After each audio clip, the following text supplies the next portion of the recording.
Hey everybody, it's David W. Stock here, coming at you live in the Comeback Challenge Singles Mingles group. I want to talk to you a little bit today about some things that I've learned over my years with relationships that I've been in, some of the experiences that I've had. I've been in a few relationships that didn't turn out exactly right, otherwise I wouldn't be here. I just want you to know right off the top that I'm not here to judge anybody, and I hope you guys aren't here to judge me either. But I'm going to be pretty open about some of the stuff that's happened, and because I think that's important. So I have had a number of relationships, like I said, and they didn't all work out well. And in particular, one that ended in 2015 really sent me into a kind of a tailspin. And so I decided that that I was going to remain single for a while at that point and try and learn some things that I could learn about relationships. And so I took some courses on relationships, and I soaked up a lot of stuff, and I ended up in the RMT Strategic Interventions program, from which I got the certificate and everything, which is not neither here nor there to me. I didn't come into this group to be a coach. I came into this group because I'm single and you guys are single, so that's why we're all here. So let's talk about relationships. But if you have seen some of my posts, I'm the sunrise and sunset guy.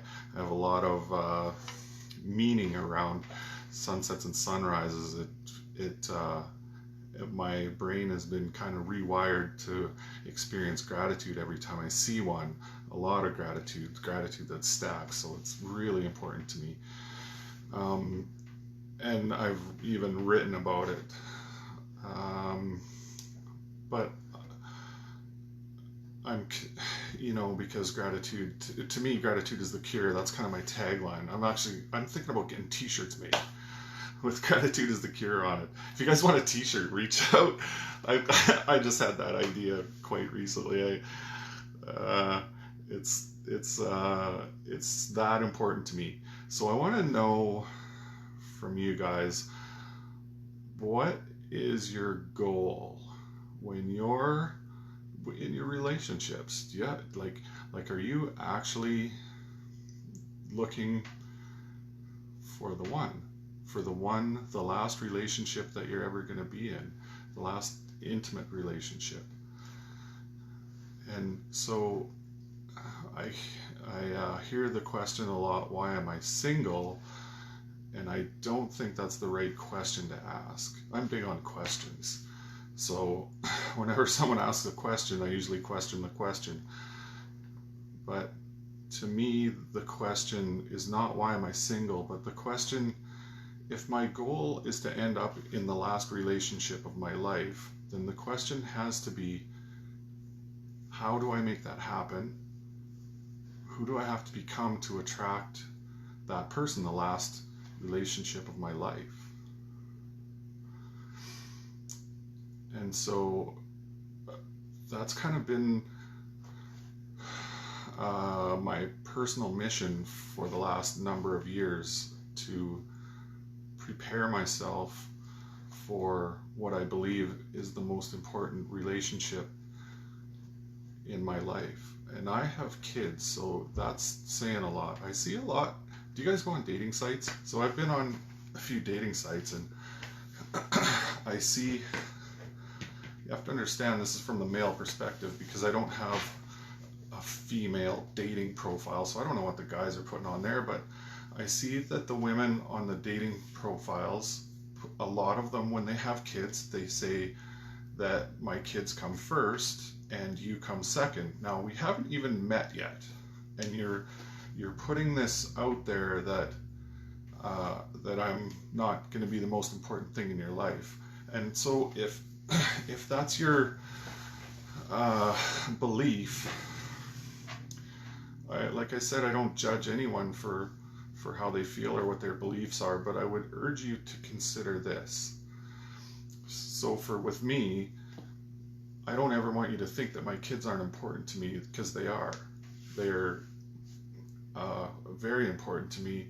They mean a lot to me. I love them unconditionally, and I get a lot of meaning from that relationship. But I'm also aware that they're going to grow up and they're going to move away, and they're not going to want to be the most important thing in my life at some point. And so I shy away from telling people that there's a hierarchy or a priority list with me. I just try and make sure that everybody gets what they need. So my intimate partner is going to get what they need. My kids are going to get what they need. And there's no like competition for that. Oh, like we had a date plan, but then the kids needed something, so you don't matter.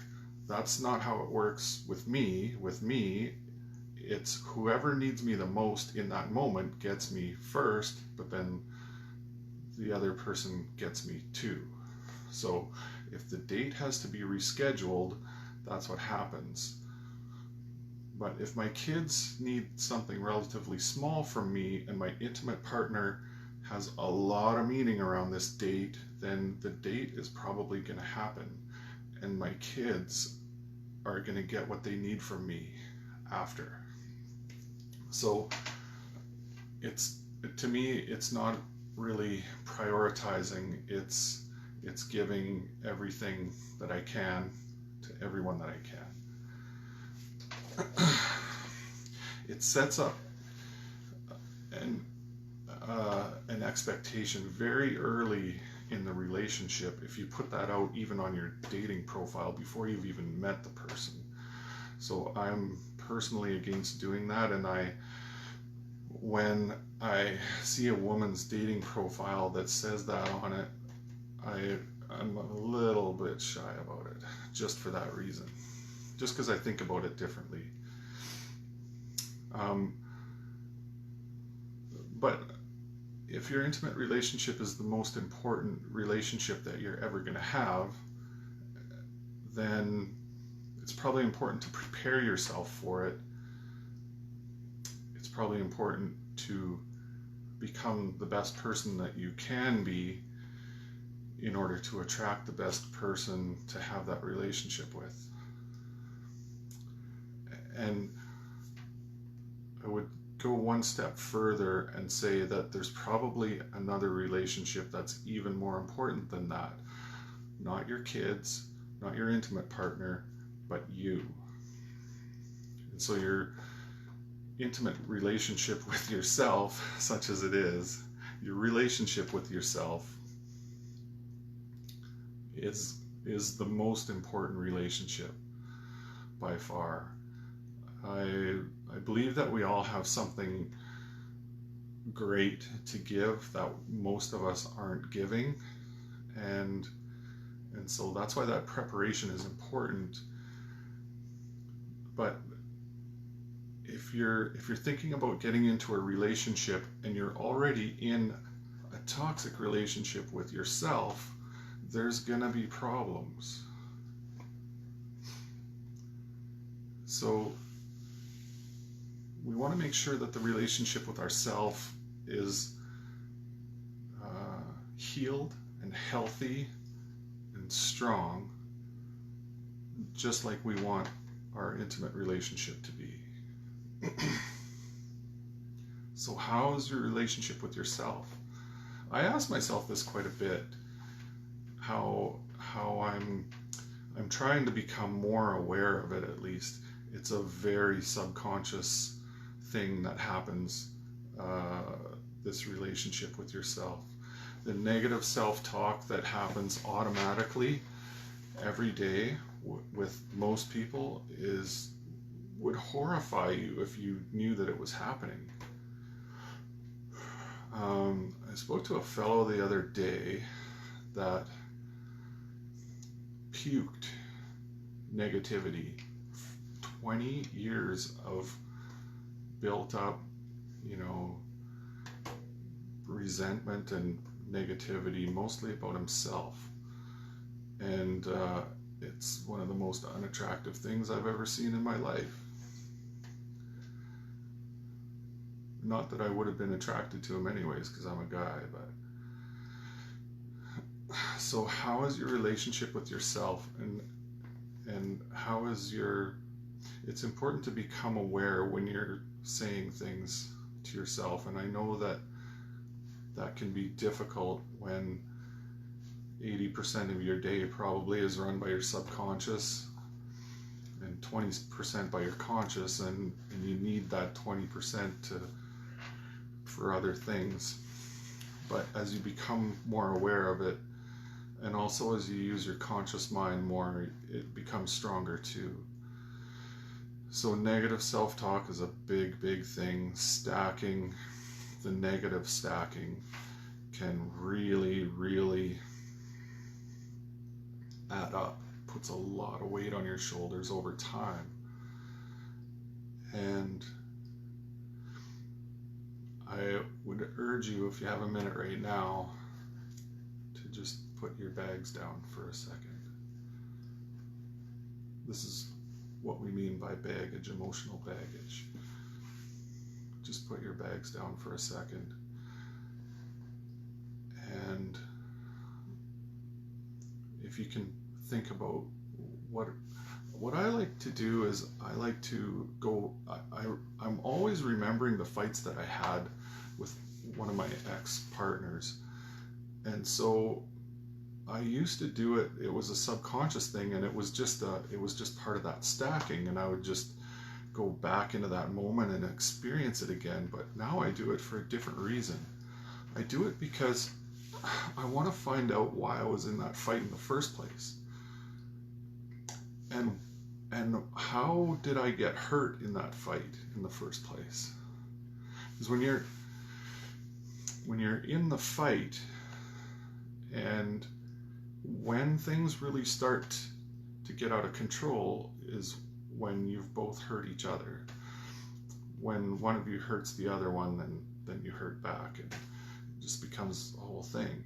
So I think it's really important to go back and look at those triggers. One of the triggers that I had with my ex-partner in my most recent relationship, but the trigger, the pain point goes way deeper and way further than this. But so it wasn't even that much of a fight at the start, but it turned into something. And so it was near Christmas time, and my daughter was telling me what she wanted for Christmas.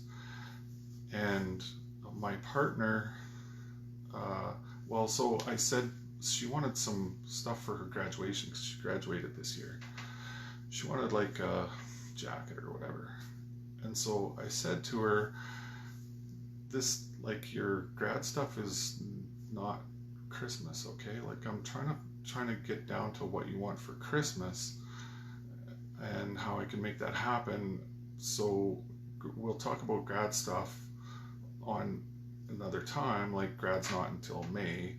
I just want to talk about Christmas right now. And so my partner was there and overheard this conversation, and so I ended up coming up with this idea that I would get some tickets to a rock concert for my daughter, to a band that she had never she'd never heard of before. But I knew it would be a good show. It was a band that I knew. It wasn't like an old band. It's a current band, but she just had, it was a new sort of experience for her, I guess, and I was going to go with her. And my partner, after I told her excitedly about this idea, she goes, "You didn't listen to anything your daughter said." And I said, "What do you mean?" She goes, "Well, she told you over and over again she wanted grad stuff, and you got this idea that she's going to go to this rock." And I said, "Well, I just know that she's going to have a good time." And so we started arguing about the rock concert, and it just started to stack, and it turned into a fight. And I, even at the time, I was so mad about it for weeks. I was mad about this fight that I had with her. And I just couldn't understand where it was really coming from. And it took several months after the relationship, because when you're single, that's when you have time to do all the self-reflection, right? So after the relationship ended, I went back and I examined that fight from all the angles and everything that was said and everything that I perceived was said. And I realized that she was touching a nerve on me, whether she knew it or not.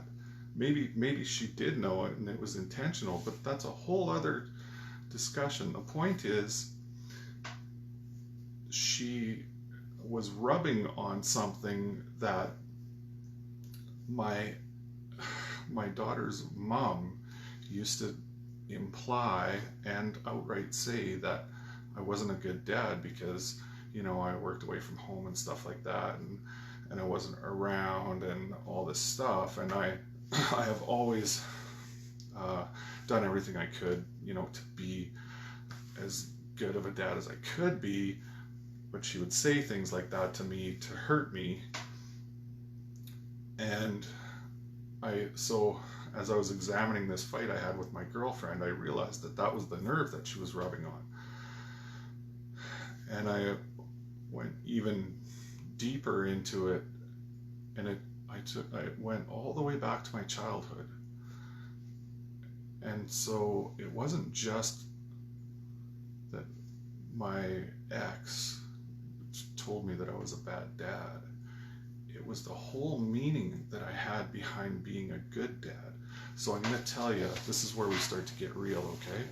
I'm going to tell you why it's so important to me to this day. It always has been, ever since the day that I became a father. Because my parents divorced when I was 4 years old. And so I grew up in a home without my dad being in the home. And so we didn't live close by, and I didn't see him very much when I was a kid. And he was vacant for a lot of my childhood. Of course, during my childhood, I didn't realize that there was something missing there. But as I became a young adult, I started to realize that there was a giant hole inside me of something that was missing. And what was missing was having a dad in my life. And so when I became a father, I made a decision that my kids wouldn't grow up with that feeling. And so when my ex-partner would tell me that I wasn't a very good dad, it inflamed that. And so that probably had a lot to do with why that relationship ended. And then my girlfriend rubbed on that nerve in a relationship well after that. So this is a very recent fight that happened. I'm talking about with my girlfriend. It happened. Well, the fight was about Christmas of 2020. Christmas of 2020. So it was that recent, and it goes all the way back to my childhood. So I did something about it, though.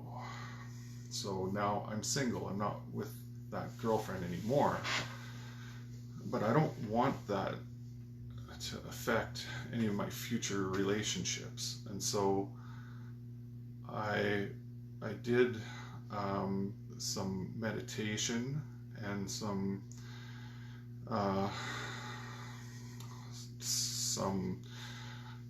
guided meditations around going back to that, well, going all the way back to my childhood, honestly.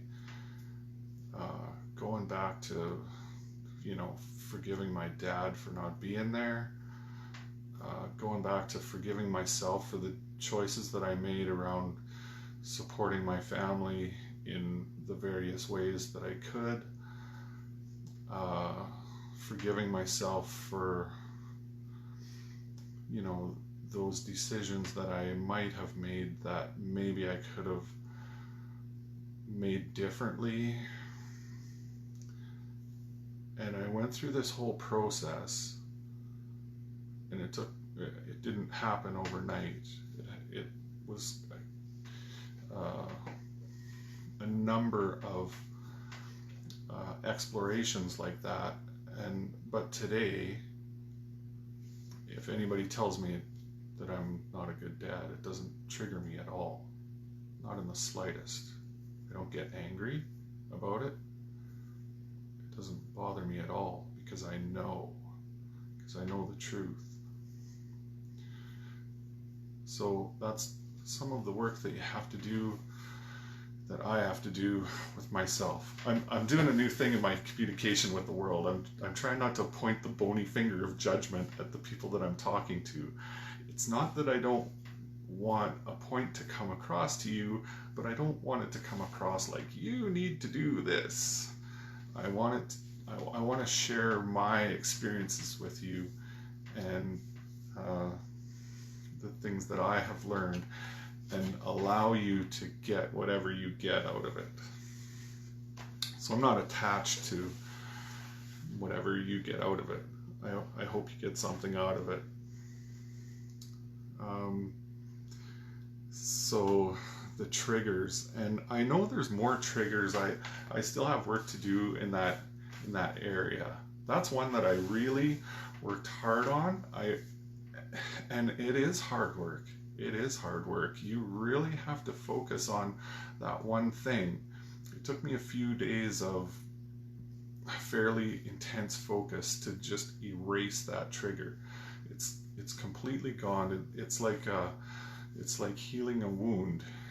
And when the wound was open, it didn't have to be touched very hard for it to become inflamed. And now I'm happy to say that that's pretty much over. So, I forgot to bring I gotta run and grab my photo album. I want to show you guys something.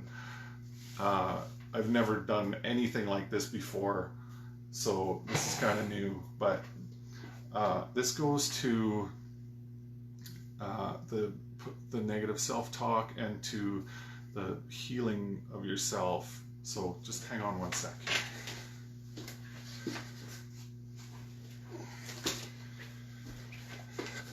So I want to introduce you to somebody, pretty cool kid, but I gotta tell you, I love this kid, but I didn't always love this kid.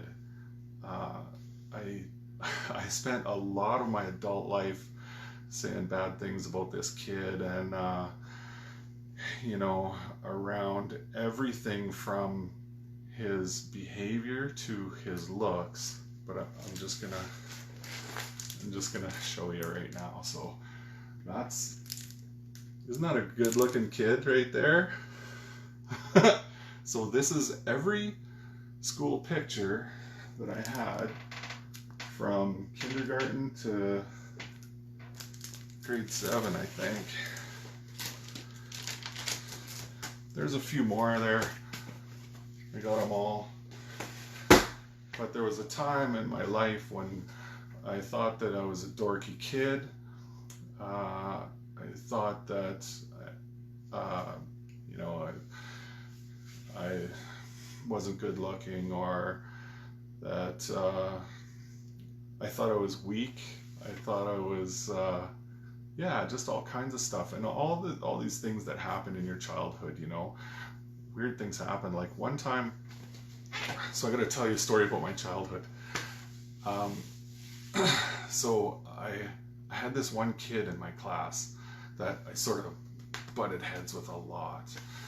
And like we got into a fight in kindergarten, like on day 3 of kindergarten or whatever. So, and I went to school with him, you know, all the way up. And so anyways, I don't know if I was in like grade 5 or something like that. And the older kids thought, wouldn't it be great if we just set up like a fight? Like, we'll get these 2 younger kids and we'll get them to fight each other and it'll be entertaining for us. So they got this guy that I was always butting heads with, and they talked him into it. And so he was all over it, and he knew exactly who he wanted his opponent to be.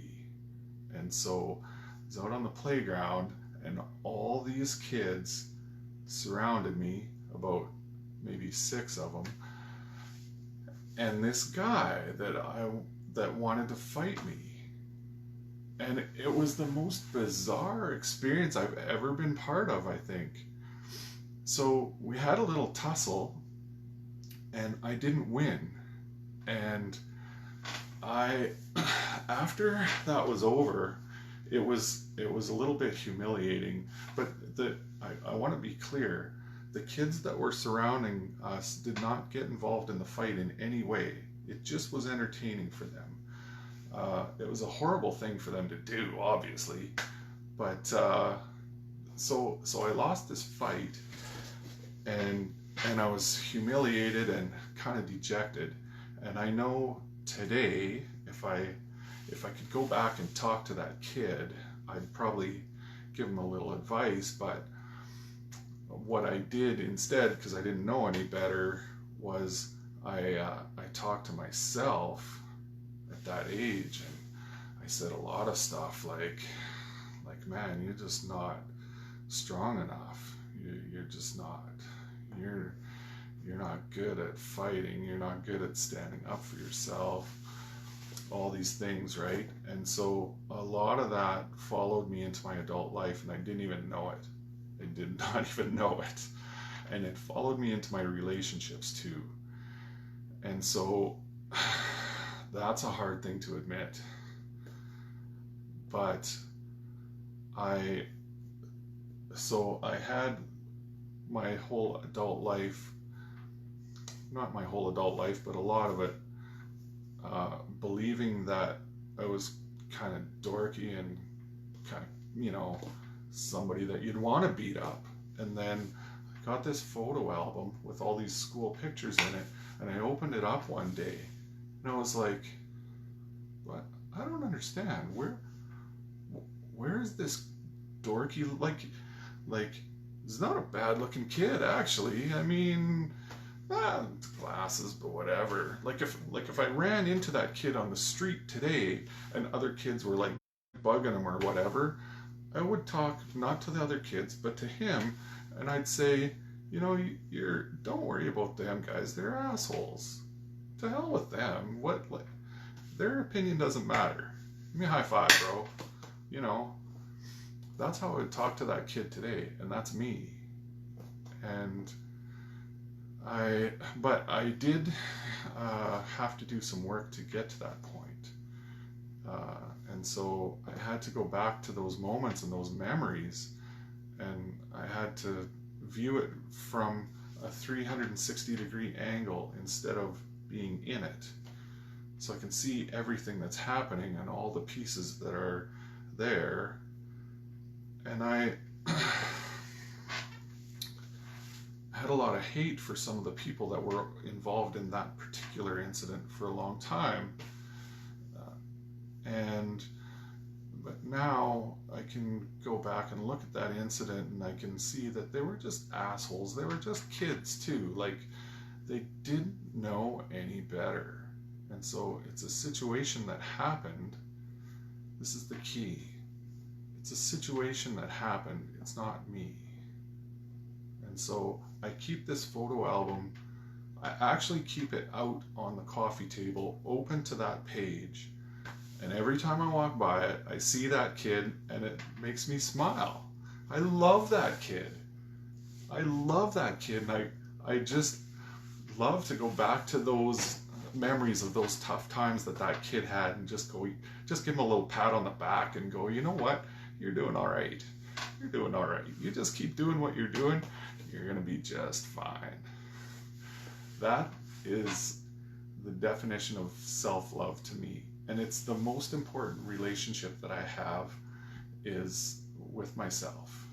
And so I hope that you got a little bit of value out of this. I feel like there's quite a few topics that I could touch on in the future. I wouldn't mind getting some feedback though. If you guys are watching this, I'd like to know what you'd like to talk about. One thing that I could talk for a long time about is the 6 human needs, so I'd like to get into that in the future. But if you have something specific that you would like to hear from me about, drop a comment here, and yeah, have yourself a great day and love yourself. Talk to you later.